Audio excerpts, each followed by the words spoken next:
What up, Long Beach? Welcome back to the 562.org. It's Tyler, and this Moore League boys basketball highlight is brought to you by the fine folks down at Naples Rib Company. We're at Millikan, opening night here for Moore League Hoops. J-Town is visiting the Rams here at Howard Lyon Gym, and the spotlight is on Millikan tonight. Pretty cool, lighting up the ceiling there. Head coach Curtis Boyer with a lot of new faces on the roster this season for him to keep an eye on. And on the other side, junior Jamari Redmond has been filling it up, scoring the ball for J-Town. And before tonight's game, heavy hearts on both sidelines tonight. A pair of pregame moments of silence for some very recent tragedies for each of these programs, reminding us that there's a lot of things bigger than basketball, but this game can also bring us joy and be a distraction from life's hardships and really bring us all together as people. It was a good start for the hosts when we got to basketball. Great pass inside to Max Crawford, who then also will clean up this putback for consecutive early buckets.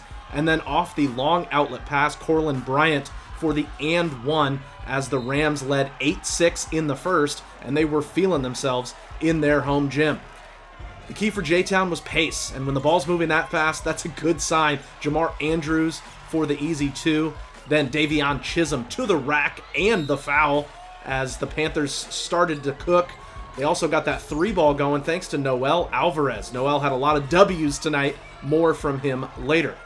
Great dime here by Gerald Pickens, who's going to leave it for Samaje Jackson. Then Alvarez gets the steal and the bunny, and once that press gets hot, it'll burn you. We've seen that from Chris Francis's teams. The Rams able to knock down a three just before the first quarter buzzer. That's Jeremiah Hunt with a big shot to snag some momentum back. 22-16 J-Town after the first quarter. Panthers right back to creating havoc in the second. This steal is going to lead to an easy one for Pickens, but Millikan was finding ways to score it. Hunt going to drill the jumper, then a great drive and scoop by Bryant for two more.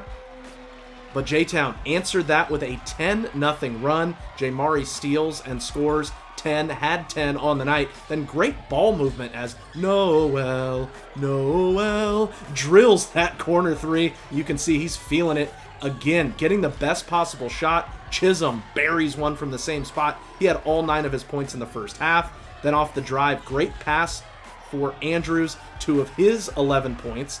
And then just before the half, B.J. Taylor, give me all 3 of these. An 18-4 Jordan run to end that first half. The lead 44-26 at recess. Momentum was wearing black and blue. J-Town kept it rolling in the third. Taylor going to drive for the layup. Then Chisholm, a long outlet to Redmond, who eventually collects and scores the close one. Then Christmas come early for Noel. Alvarez buries one. Coach Francis loving it. Alvarez hit 6 threes in this game. The Panthers go up 61-33, their biggest lead of the night, with 3:34 left in the third. But if you thought this game was over, nobody told Millikan. Parker Snyder on the run out as he started to percolate in that second half. Armando Rocca with the block, then Snyder sneaks out behind the defense for 2 more as he lays it up and in.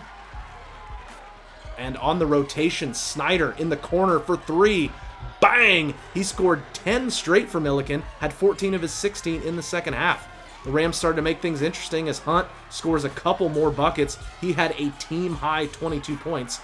None tougher than those. Then another 3-ball by Snyder makes it just a 13-point game, 69-56 with 4:45 left. But Jordan would respond. Alvarez, I told you he was taking no L's tonight. Cans another 3-ball. The lead's back at 16, and it would never get smaller the rest of the night. Off the long rebound, a one-touch pass to Pickens. That is tough, GP. Goes to the right hand for 2. Then J-Town carving up the zone. Alvarez, the middleman, to Jackson. Then it's Jamari off the drive, puts it on a platter for Andrews. Jordan handled town business when they needed to in that fourth quarter, and they would win it 87-71.